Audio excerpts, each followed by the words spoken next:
Hello കൂട്ടുകാരെ, welcome back to our channel.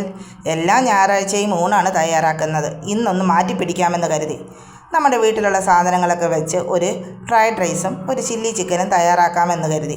ഒരുപാട് സാധനങ്ങളൊന്നുമില്ല, വീട്ടിലുള്ള സാധനങ്ങളൊക്കെ തന്നെ ഉള്ളൂ. അപ്പോൾ ആദ്യമേ തന്നെ നമുക്ക് ചോറുണ്ടാക്കിയെടുക്കാം. അതിനുവേണ്ടി അരിക്ക് വെള്ളം വെച്ചിട്ടുണ്ട്. അതൊന്ന് തിളച്ച് വരട്ടെ. തിളച്ചപ്പോഴത്തേക്ക് അതിലേക്ക് ഗ്രാമ്പൂ, ഏലക്ക, തക്കോലം, വയണയില എല്ലാം ഇട്ട് കൊടുത്തിട്ടുണ്ട്. അതൊന്ന് വെട്ടി തിളച്ച് വരുമ്പോഴത്തേക്ക് അതിലേക്ക് ഒരു മുറി നാരങ്ങ, 2 മുറി, ഒരു നാരങ്ങയുടെ നീര് ഞാൻ ഒഴിച്ചിട്ടുണ്ട്. അരി നമ്മുടെ ഒട്ടിപ്പിടിക്കാതിരിക്കാൻ വേണ്ടിയാണ് നാരങ്ങ നീര് ഒഴിച്ചിട്ടുണ്ട്. അത് കഴിഞ്ഞ് അതിൻ്റെ ആവശ്യമുള്ള, നമ്മുടെ ചോറിനേക്ക് ആവശ്യമുള്ള ഉപ്പും ചേർത്ത് കൊടുത്തിട്ടുണ്ട്. എന്നിട്ട് നന്നായി മിക്സ് ചെയ്യുക. അപ്പോഴത്തേക്ക് നമുക്ക് വെള്ളം തിളച്ച് വരട്ടെ. അപ്പോഴത്തേക്ക് നമുക്ക് അരി ഒന്ന് കഴുകി കൊണ്ടുവരാം. അരി കഴുകി വാലാൻ വെച്ചിട്ടുണ്ട്. അതിൻ്റെ വെള്ളമയമൊക്കെ പോകണം. എന്നിട്ട് നമുക്ക് വെള്ളം തിളയ്ക്കുമ്പോഴത്തേക്ക് അതിലേക്ക് അരി ഇട്ട് കൊടുക്കാം. എന്നിട്ട് നമുക്കൊന്ന് വേവിച്ചെടുക്കാം. നന്നായി വേവിച്ചെടുക്കണം അരി. ഞാൻ വെള്ളം തിളച്ച് അരി അതിലേക്ക് ഇട്ട് കൊടുക്കാൻ പോവുകയാണ്. ഇനി കുറച്ച് നേരത്തേക്ക് നമുക്ക് അടച്ചു വെച്ച് വേവിച്ചെടുക്കാം. അപ്പോഴത്തേക്ക് നമ്മുടെ അരി വെന്ത് കിട്ടും. എന്നിട്ട് നമുക്കൊരു കൊട്ടയിലേക്ക് ഊറ്റി വയ്ക്കാം. അപ്പം എൻ്റെ അരി ഇവിടെ വെന്തിട്ടുണ്ട്. ഞാനതൊരു കൊട്ടയിലേക്ക് ഊറ്റി വെച്ചിട്ടുണ്ട്. ഇനി അതിന് വേണ്ട സാധനങ്ങൾ റെഡിയാക്കി എടുത്ത് വയ്ക്കാം. ഞാനിത്തിരി ക്യാരറ്റും ബീൻസും ക്യാപ്സിക്കം സവാള എണ്ണയിലിട്ട് വറുത്ത് വെച്ചിട്ടുണ്ട്. കുറച്ച് നെയ്യുടെ ചേർത്താണ് വറുത്ത് വെച്ചിരുന്നത്. പിന്നെ അണ്ടിപ്പരിപ്പും കിസ്മിസും. ഒരുപാട് അണ്ടിപ്പരിപ്പും കിസ്മിസും ഇല്ലായിരുന്നു, ഇത്തിരിയേ ഇരിപ്പുള്ളായിരുന്നു. അതുകൊണ്ട് ഞാൻ കുറച്ചേ ചേർത്തിട്ടുള്ളൂ. നിങ്ങൾക്ക് കൂടുതലുണ്ടെങ്കിൽ ചേർക്കാം. എല്ലാം ഞാൻ ഒന്ന് ആവി കയറ്റി വെച്ചിട്ടുണ്ട്. നെയ്യിലൊന്ന് സോർട്ട് ചെയ്ത് വെച്ചേക്കുവാണ് എല്ലാ സാധനങ്ങളും. അപ്പം ഒരു പാത്രം അടുപ്പയിലോട്ട് വെച്ച് അതിലേക്ക് നമ്മൾ നേരത്തെ ഊറ്റി വെച്ചിരുന്ന ചോറിട്ട് കൊടുക്കാം. ആദ്യത്തെ ഒരു ലെയർ ഞാൻ ചോറിട്ട് കൊടുത്തിട്ടുണ്ട്. ആ ചോറിട്ടതിന് ശേഷം നമുക്ക് ഈ വറുത്ത് വെച്ചിരിക്കുന്ന സാധനങ്ങളൊക്കെ ഇട്ട് കൊടുക്കാം. ചോറൊരു ലെയർ നിരത്തി പാത്രത്തിൻ്റെ അടിയിൽ ഞാൻ ഇത്തിരി നെയ്യ് തൂത്തിട്ടുണ്ടായിരുന്നു.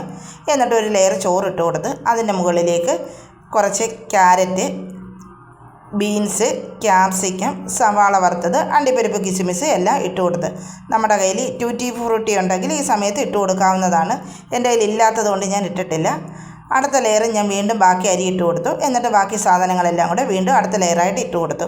ഈ സമയം മല്ലിയില ഉണ്ടെങ്കിലും ചേർക്കാവുന്നതാണ്. എൻ്റെ കയ്യിൽ മല്ലിയില ഇല്ലായിരുന്നു. രാവിലെ കടയിൽ പോയപ്പോൾ വാങ്ങാൻ പറഞ്ഞു വിട്ടതാണ്. കടയിൽ ഇല്ലാഞ്ഞതുകൊണ്ട് കൊണ്ടുവന്നില്ല. അതുകൊണ്ട് ഞാൻ മല്ലിയില ചേർത്തിട്ടില്ല. നമുക്ക് മല്ലിയില ഉണ്ടെങ്കിൽ അതും കൂടെ ചേർത്ത് കൊടുത്ത് അടച്ച് വെച്ച് ഒന്ന് ദം ചെയ്തെടുക്കാം. ഒരു ദോശക്കല്ലിൻ്റെ മുകളിലേക്ക് നമ്മൾ പാത്രം ഇറക്കി വെച്ചിട്ടുണ്ട്. ഇനി കുറച്ച് നേരം നമുക്ക് ദം ചെയ്യാം. ഒരുപാട് നേരമൊന്നും വേണ്ട. പിന്നെ ഞാൻ ഇതിലേക്ക് കുറച്ച് നെയ്യും കൂടെ മുകളിലേക്ക് ഇട്ട് കൊടുത്തിട്ടുണ്ട്. ഒരുപാട് നെയ്യൊന്നും ഇട്ട് കൊടുത്തിട്ടില്ല. കുറച്ച് നെയ്യ് ഞാൻ അതിലേക്ക് എല്ലാത്തിലും ഒന്ന് പിടിക്കാൻ വേണ്ടി കുറച്ച് നെയ്യ് കൂടെ ഇട്ട് കൊടുത്തിട്ടുണ്ട്. ഫ്രിഡ്ജിലിരുന്നത് കൊണ്ട് കട്ടിയായിട്ടിരിക്കുകയാണ് നെയ്യ്. ഞാൻ എല്ലാത്തിലേക്കും കുറച്ച് നെയ്യോട് ഇട്ട് കൊടുത്തിട്ടുണ്ട്. ഇനി അടച്ചു വെച്ച് നമുക്കൊരു 10-15 മിനിറ്റ് ഒന്ന് ദം ചെയ്തെടുക്കാം. ദോശക്കല്ലിൻ്റെ മുകളിലാണ് ഞാൻ വെച്ചത്. എന്നിട്ട് ചെറുതീയിൽ കുറച്ച് നേരം ഒരു 10-15 മിനിറ്റോളം ഞാൻ വെച്ചിരുന്നു. അപ്പോഴത്തേക്ക് എൻ്റെ ബിരിയാണി ഇവിടെ റെഡി ആയിട്ടുണ്ട്. ഇനി നമുക്ക് ബിരിയാണി അല്ലല്ലോ, ഫ്രൈഡ് റൈസ്, അതിവിടെ റെഡി ആയിട്ടുണ്ട്. ഇനി നമുക്കിത്തിരി ചില്ലി ചിക്കൻ ഉണ്ടാക്കാം. ചെറിയ പീസായിട്ട് ചിക്കൻ എടുത്ത് റെഡിയാക്കി കഴുകി വൃത്തിയാക്കി ഇവിടെ വെച്ചിട്ടുണ്ട്. അതിലേക്ക് ആവശ്യമുള്ള മുളക് പൊടി, ഉപ്പ്, മഞ്ഞൾപ്പൊടി, കുരുമുളക് പൊടി, ഗരം മസാല എല്ലാം ചേർത്ത് കൊടുത്ത് കുറച്ച് ഇഞ്ചിയും വെളുത്തുള്ളിയുടെ പേസ്റ്റൂടെ ചേർത്ത് ഞാൻ ഒന്ന് മിക്സ് ചെയ്ത് വെച്ചു. ഒരു അരമുറി നാരങ്ങയുടെ നീരോടെ പിഴിഞ്ഞൊഴിച്ചിട്ടുണ്ട്. എന്നിട്ട് എല്ലാം കൂടെ പുരട്ടി ഒരു അരമണിക്കൂർ മാറ്റി വെച്ചു. അതൊന്ന് റെസ്റ്റ് ചെയ്യട്ടെ, ഇതിനകത്തേക്ക് എല്ലാം പിടിക്കട്ടെ. എന്നിട്ട് വറക്കാൻ സമയമായപ്പോൾ ഞാൻ കുറച്ച് കോൺഫ്ലോറൂടെ മിക്സ് ചെയ്ത് കൊടുത്തു. എന്നിട്ട് നന്നായി പുരട്ടി എണ്ണയിലിട്ട് വറുത്തെടുത്തു. കുറേശ്ശെയായിട്ട് ഒരു 3 ട്രിപ്പ് വറുക്കാനുള്ളതുണ്ടായിരുന്നു. പാത്രം ചെറുതായിരുന്നു, അതുകൊണ്ട് ഒരു 2-3 ട്രിപ്പായിട്ട് ഞാൻ കുറേശ്ശെ എണ്ണയിലിട്ട് വറുത്ത് മാറ്റി വെച്ചിട്ടുണ്ട്. നമ്മുടെ ചിക്കൻ എല്ലാം വറുത്തിവിടെ വെച്ചിട്ടുണ്ട്. ഇനി നമുക്കതൊരു ഗ്രേവി ഉണ്ടാക്കാം. ഞാൻ പറഞ്ഞല്ലോ, വലിയ കടകളിലൊക്കെ ഉണ്ടാക്കുന്ന കണക്കുള്ള ചില്ലി ചിക്കനൊന്നുമല്ല. നമ്മുടെ വീട്ടിലൊക്കെ ഉള്ള സാധനങ്ങൾ ഉപയോഗിച്ച് ഒരു ചില്ലി ചിക്കൻ കഴിക്കണമെന്ന് നമുക്കൊന്ന് തോന്നിയാൽ ഒന്ന് കഴിക്കണമല്ലോ. നമ്മുടെ കുട്ടികൾക്ക് ഒന്ന് ഉണ്ടാക്കി കൊടുക്കാം. അതുകൊണ്ട് ചെറിയ രീതിയിൽ ഒരു ചില്ലി ചിക്കൻ എന്നേ പറയാൻ പറ്റൂ. അതിന് വേണ്ട സാധനങ്ങളൊക്കെ ഞാൻ എടുത്ത് വെച്ചിട്ടുണ്ട്. സവാള, ഒരു ക്യാപ്സിക്കം, കുറച്ച് ഗ്രീൻ ചില്ലി, പച്ചമുളക് എല്ലാം അരിഞ്ഞ് ഞാൻ വെച്ചിട്ടുണ്ട്. ഇനി പാത്രം അടുപ്പിലോട്ട് വെച്ച് ചൂടാക്കി അതിലേക്ക് നമുക്ക് ആവശ്യമുള്ള സൺഫ്ലവർ ഓയിൽ എടുത്ത് കൊടുക്കാം. നാടൻ ചിക്കൻ കറിയല്ല, അതുകൊണ്ട് ഞാൻ സൺഫ്ലവറിലാണ് ചെയ്തത്, വെളിച്ചെണ്ണയിലല്ല ഞാൻ ചെയ്തത്. ആവശ്യമുള്ള സൺഫ്ലവർ ഓയിൽ ഒഴിച്ചു കൊടുത്തു. അതിലേക്ക് നമ്മൾ അരിഞ്ഞു വെച്ചിരിക്കുന്ന സവാളയും ഗ്രീൻ ചില്ലിയും അതുപോലെ ക്യാപ്സിക്കമൊക്കെ ഇട്ട് ഒന്ന് വഴറ്റിയെടുക്കാം. ആവശ്യമുള്ള ഉപ്പും ചേർത്ത് കൊടുത്തിട്ടുണ്ട്. ഒന്ന് വഴറ്റിയെടുത്തതിന് ശേഷം നമുക്കതിലേക്ക് ഇത്തിരി സോസ് ഒഴിച്ചു കൊടുക്കാം. എൻ്റെ കയ്യിലുള്ളത് കൊണ്ടാണ് ഞാൻ ചെയ്തത്. ഇച്ചിരി ടൊമാറ്റോ സോസ് ഒഴിച്ചു കൊടുത്തിട്ടുണ്ട്. 1 സ്പൂൺ സോയാ സോസ് ഒഴിച്ചു കൊടുത്തിട്ടുണ്ട്. പിന്നെ ഇഞ്ചിയും വെളുത്തുള്ളി ചതച്ചതും ചേർത്തിട്ടുണ്ട്. അപ്പോൾ എല്ലാം ചേർത്ത് കുറച്ച് മുളക് പൊടിയും കൂടെ ഞാൻ ഈ സോസിൻ്റെ കൂടെ കുറച്ച് മുളക് പൊടിയും കൂടെ ചേർത്ത് ഇച്ചിരി കറി മസാലയും ചേർത്ത് നന്നായി മിക്സ് ചെയ്തെടുത്തു. നല്ലോണം ഒന്ന് സോർട്ട് ചെയ്തെടുത്തിട്ടുണ്ട് എല്ലാം. നമുക്ക് ഉണ്ടെങ്കിൽ മാത്രം ചേർത്താൽ മതി. ഇത്തിരി വിനാഗിരി ഒഴിച്ചിട്ടുണ്ട്. ടൊമാറ്റോ സോസും സോയാ സോസുമാണ് ഞാൻ ചേർത്തത്. വേറെ സോസുകളൊന്നും ഞാൻ ചേർത്തിട്ടില്ല. ഇത് രണ്ടും എൻ്റെ കയ്യിലുള്ളായിരുന്നു. ഞാൻ അത് ഇത്തിരി ചേർത്തിട്ടുണ്ട്. പിന്നെ ഇത്തിരി വിനാഗിരിയും ചേർത്തിട്ടുണ്ട്. നന്നായി നമുക്ക് ഇളക്കി യോജിപ്പിക്കാം. തന്നെ ചിക്കൻ നേരത്തെ വറുത്ത് വെച്ചിട്ടുണ്ടായിരുന്നു. അതുകൂടി ഇതിലേക്ക് ചേർത്ത് നമുക്കൊന്ന് മിക്സ് ചെയ്ത് എടുക്കാം. അതിനുശേഷം ഞാൻ കുറച്ച് കോൺഫ്ലോർ വെള്ളത്തിൽ കലക്കി അതിലേക്ക് ഒഴിച്ചിട്ടുണ്ട്. അപ്പോഴത്തേക്കും നമ്മുടെ ചിക്കനൊന്ന് കുറുകി വരും. ആവശ്യമുള്ള മല്ലിയിലയാണ് ഈ സമയം ചേർക്കേണ്ടത്. മല്ലിയില ഇല്ലാത്തതുകൊണ്ടാണ് ഞാൻ കറിവേപ്പില ചേർത്തത്. പിന്നെ ഒരു ഭംഗിക്ക് വേണ്ടി ഞാൻ കുറച്ച് തക്കാളി സ്ലൈസാക്കി ഇതിൻ്റെ മുകളിലേക്ക് വെച്ച് കൊടുത്തിട്ടുണ്ട്. അപ്പം നമ്മുടെ എളുപ്പത്തിൽ തയ്യാറാക്കാവുന്ന ചില്ലി ചിക്കൻ ഇവിടെ റെഡി ആയിട്ടുണ്ട്. നല്ല കുറുകിയ ചാറാണ്, വലിയ എരിവൊന്നുമില്ല. കുട്ടികൾക്കൊക്കെ ഇഷ്ടപ്പെടും. ഒരുപാട് മസാലകളോ ഒന്നും തന്നെ ചേർത്തിട്ടില്ല. എരിവും വളരെ കുറവാണ്. കുഞ്ഞുങ്ങൾക്കൊക്കെ ഒരുപാട് ഇഷ്ടപ്പെടുന്ന ഒരു ചില്ലി ചിക്കനാണ്.